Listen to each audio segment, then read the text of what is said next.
Hello there. In this video we're going to show you how you can handle stage invoicing.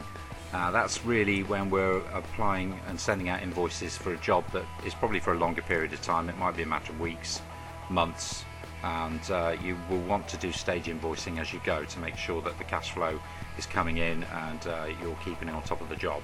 So what we've done is we've created a fictitious invoice here from Mr. Guy Gibson.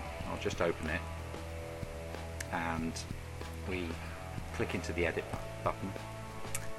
Make sure that our due date is on or after today's date, so we'll say the 17th, and then we go down to the meat and potatoes of it.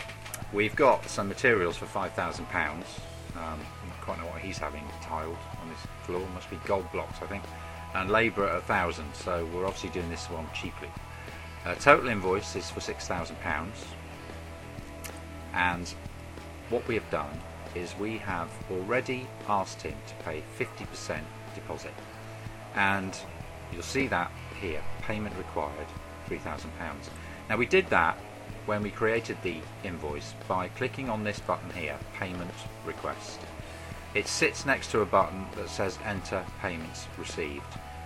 Don't confuse the two. This one is asking the customer for money.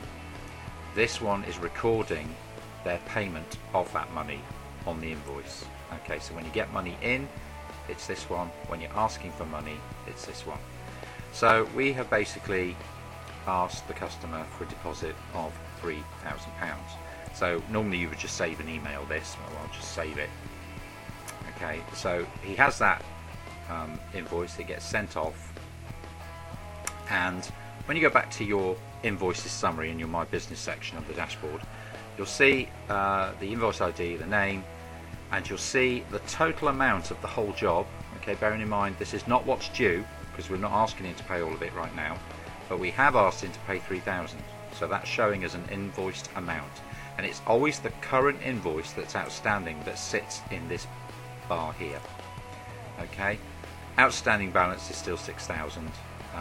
Status is reading overdue, but that's because I've been messing about with this one unfortunately, and I've let it become overdue, so I must get on with it.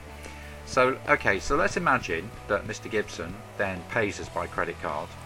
So we then go back into the invoice, we edit it, and this time we're going to press this button, which is enter payments received. So we click on there and we put 50% deposit received,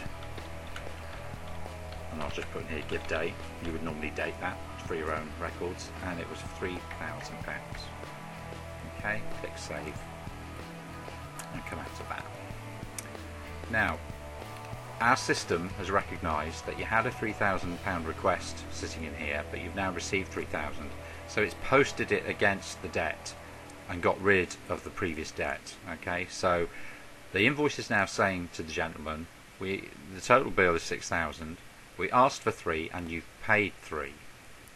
So at the moment on this invoice the balance due is 3,000.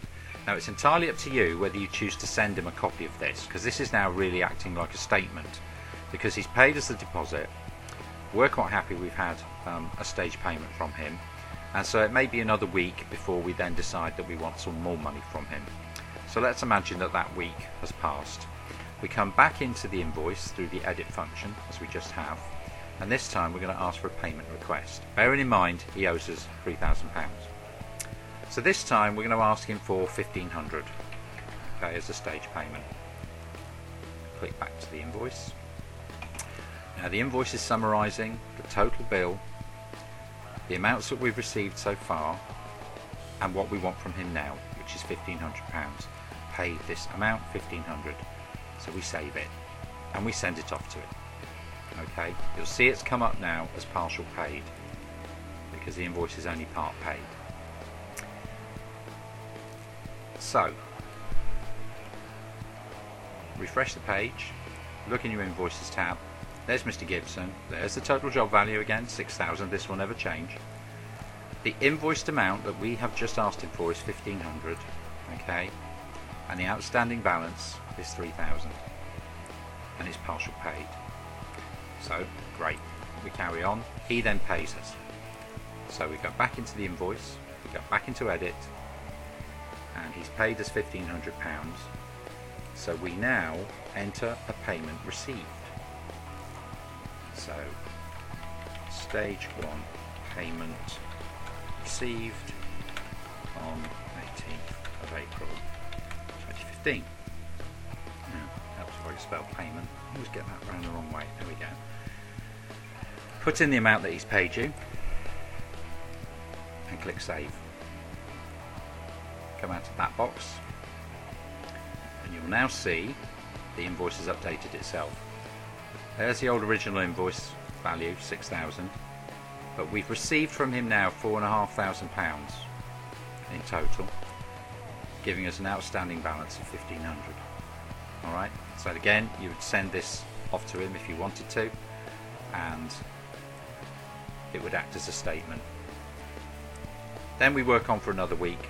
There's still £1,500 outstanding on the job. We then come back into this invoice and edit it, and we ask for our final payment, which needs to be the amount that's outstanding on the invoice. If you try and put too much in, it won't let you. The system will tell you you've made an error. So there's the final payment, 1,500. Go back to the invoice and it summarises it there. So we've got 6,000 payments he's already made, balance due, that's what we want, pay that amount, and we send it to him. Okay, we finish the job, everything's fantastic, he's thrilled to bits with it. So we go back in and he's paid us the final amount of money that we want. So back into the invoice, click on edit, scroll down to the bottom, enter the payment received. Okay, so let's call this final stage payment. Oh dear, what's going on with my spelling tonight? Let's get rid of that. Oh, 2 mistakes. Received on 28th of April 2015. Okay, and it must be for the final amount, which is 1,500, and we'll click save. Okay, that adjustment's been made. Come out of that window, and now you'll see the original value of the invoice was 6,000, payments received 6,000, the 2 balance out, so there's nothing more to pay. So this is acting as an invoice and also as a statement. So we save that. Now when you go back to your summary, you'll see that the last invoice we sent to Mr. Gibson was for £1,500. That was that final payment. His total job value was 6,000, and he's now paid it. So there's our £6,000 worth of payments received, and there's no outstanding balance, and the status has changed now to paid. Now you may have noticed as we've been clicking backwards and forwards that there is a column here, payments received, and there's a little magnifying glass here. If you click on that, it will open up the history of all the payments that he sent to you and the dates. Okay, so there's the total amount, the amount you invoiced him, what he sent you, what was left to pay, and basically you always start off with the total amount here, and as you work your way down it'll eventually come down to 0, and you then know that he's paid everything that he owes on that invoice, and you've only had one invoice to work with all the time. Okay, and that's basically how you apply payments when you've got stage invoicing on Direct Trades.